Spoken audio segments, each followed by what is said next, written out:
farin ciki ne akan farin ciki. Na farko an rantsar da mu na jam'iyyar APC na jihar Kano a sakamakon zaɓe da aka yi. Muna cikin wannan farin ciki kuma sai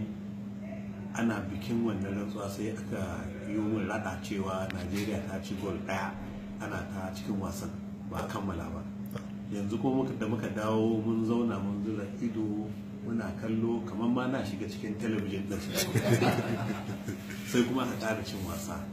An tashi yanzu 2-0 Najeriya ta ci wannan wasa, saboda haka an ce labarin zuciya a tambayi fuska. Saboda haka zuciyarmu tana fari ne sosai, muna farin ciki sosai da sosai da cin wannan zaɓe, kuma wannan ya ba mu ƙwarin gwiwa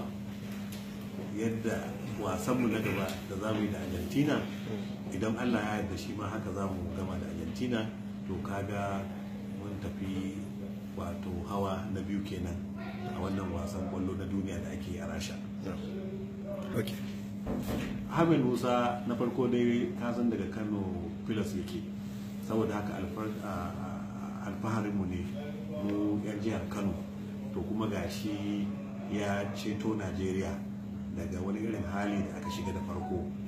Ya ci bal guda biyu, amma ka san a wancan wasan an aje shi wato yana jira ko za a kira shi har aka kammala wasan nan ba a kira shi ba, amma yanzu da aka kira shi tun da shi aka fara, to kaga wannan ya nuna cewa shi